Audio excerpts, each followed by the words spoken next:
Yesterday was incredibly newsworthy because a lot of reports came out.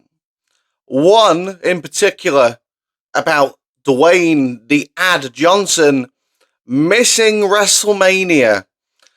We're gonna talk about that and how much I think it's bullshit. Okay. Now, there's a part of me thinking it isn't, but there's a major part of me thinking it's absolute nonsense, right?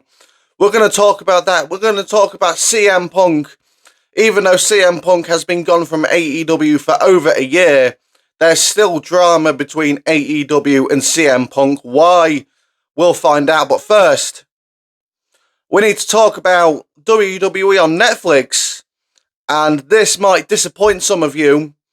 It's disappointed me a little bit. So Nick Khan was at this big Netflix event with everyone, Netflix executives, WWE wrestlers and executives, and he said that the TV rating will not change. WWE Raw will remain PG. It will remain PG. Now, Nick Khan was under the impression that we wanted it to be R-rated. That's not what we want at all. We certainly didn't want that. We wanted it to be pushed up one level to TV 14. So you can be slightly edgier. Slightly. Okay? Now, this has been confirmed by Nick Khan, which means we all have to settle for this and accept it. Okay? I'm going to accept it because it's not a massive deal at the end of the day. At the end of the day, WWE don't push to kids anymore like they used to with the way they started being PG. You know, you had the break dances with Brodus Clay and Santino Marella, and they'd stand in the ring and they'd dance break. You know what I mean? I hated that shit, man. I could not stand it. And I was a kid at the time. So they're not doing shit like that anymore, thank God. The most you'll get when it comes to pushing towards kids is maybe R-Truth, but R-Truth can be funny for us as well. It depends what he's doing. It's not that big of an issue at the end of the day. It's disappointed me heavily, I ain't gonna lie. It's disappointed me heavily, but there's not much we can do about it, man.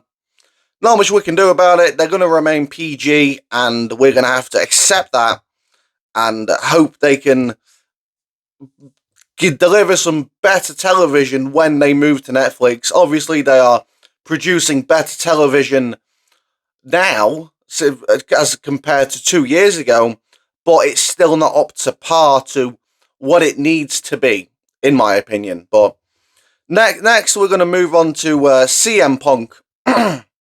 So, a report came out yesterday from Sean Ross Sapp. Yeah, Sean Ross Sapp from Fightful. And this is what Sean Ross Sapp had to say.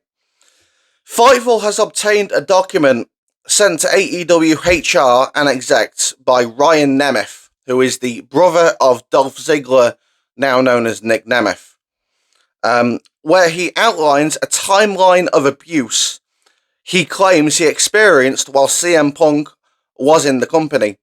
Nemeth takes issue with AEW and a member of their legal department, ignoring him, pleading throughout the process and after. The outline notes that Nemeth doesn't take as much issue with Punk as he did AEW allegedly ignoring his communication that he would be silently fired due to Punk confronting him. There was confrontations, job offers, settlement proposals, and more highlighted in the timeline. Now, I did butcher that a little bit because my eyesight's fucking terrible and I had my phone here, so sorry about that. But what Sean Ross Sapp is saying here is that Ryan Nemeth is alleging that CM Punk was abusive towards him. That's what I'm taking from this. Now, I do remember something between Punk and Nemeth back in fucking maybe late June, July of 2023 when CM Punk was doing his Collision thing, when he just started Collision. But but nothing really came from it. Now this has come out, but here's the thing, man. CM Punk has been in WWE for over a year. Most of the time he has been injured, but he has still been around backstage. He's still been doing things that the average wrestler doesn't do. He's been helping out in various places. And not one negative story has come out about CM Punk. And CM Punk works with a lot of people that don't like him and he doesn't like them. Yet they still manage to get along. But in AEW, he's had problems with various people. I remember seeing something not too long ago about Eddie Kingston. Apparently there's some issues with Eddie Kingston. Obviously there's the issues with the Elite and Jack Perry. And now Ryan Nemeth. Was there some other people? Was there something to do with Christopher Daniels, I remember. Anyway, there's a lot of people in AEW that all have had issues with CM Punk. But it seems that since CM Punk's left and he's gone to a different company, there's zero issues. Zero. Okay? Now, do I believe CM Punk is in the right here and he's a saint? No, I don't.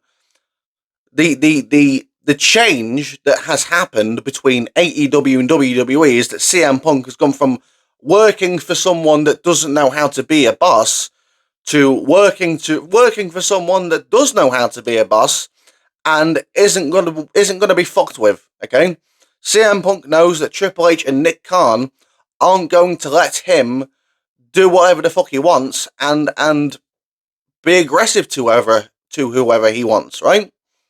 That's the difference. That's why there is no CM Punk news drama in WWE, right? So, if what Ryan Nemeth is saying is true, then this is simply down to absolute shit leadership from Tony Khan. Tony Khan doesn't really know how to handle these situations. But at the end of the day, if I was Ryan Nemeth, I would not go bitching to HR about this. If CM Punk was to come towards me and be pissy with me, I would be pissy back to him, and I would keep it as a civil matter and a personal matter, and not run and report it to fucking HR, okay? Unless he did something evil, like really evil, then that's when you go to HR. But in my opinion, man, you CM Punk's from the era of JBL and The Undertaker, so he's ready for some form of confrontation. You need to be ready for that as well, because that's the wrestling business, man. It's how it's always been, and while you still got guys like Punk, it's how it's always going to be. Okay, you need to be prepared for that confrontation, and you need to be prepared to take it head on without without bitching to the fucking top of the company, because that doesn't get you anywhere, clearly, especially with someone who doesn't know how to handle these situations like Tony Khan. Finally, The Rock. And this man, I'm going to show you something right now, okay, on the screen. And you'll see this is from Wrestling News Co., okay? This isn't the original source person, by the way. This is just an example I'm showing you of something. Now, Wrestling News Co. here are basically saying that this news is confirmed. The Rock out for WrestleMania. The Rock's not here, he's gone, right? And you look at the source. You look at the source of this, and you realise that this is absolute fucking nonsense, because the source is Dr. Chris Featherstone, PhD.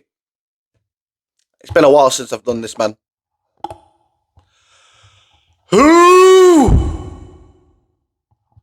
Dr. Chris Featherstone, PhD. Dr. Chris says, WWE has decided to move forward in creative plans as if The Rock will not appear at WrestleMania 41.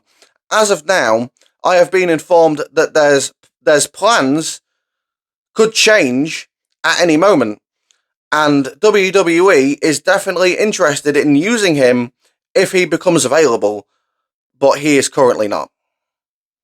And Sean Ross Sapp of Fightful is backing this up, saying The Rock does what The Rock wants, and this report is accurate. Now, Sean Ross Sapp is correct saying that The Rock does what The Rock wants. However, when that isn't what the people want and he gets backlash from that, he will immediately pivot and run to his PR team and ask for advice and say, what do I do now? What can get me that public perception back that I want?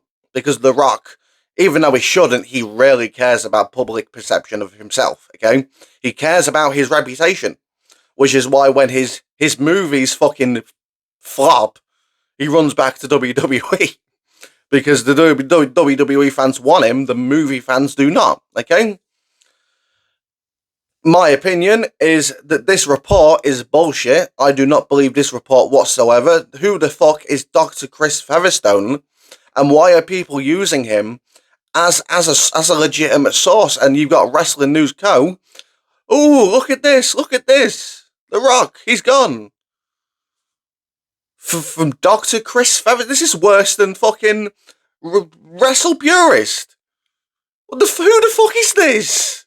And why are people it's like me going and saying some shit and people saying it's confirmed. What the fuck do I know? Right? But the thing that's pissed me off about this, man, again, is all the channels come out and they're fucking straight at it. Look, oh my god. And the source is a nobody. Who knows this person, okay? Now, there's a slight chance that I could be wrong, and I'm judging this person based off of who the fuck is this person, and this person could be right. But as of right now, man, I'm going with this person. Who the fuck is this person? Why the fuck is anyone taking this person seriously?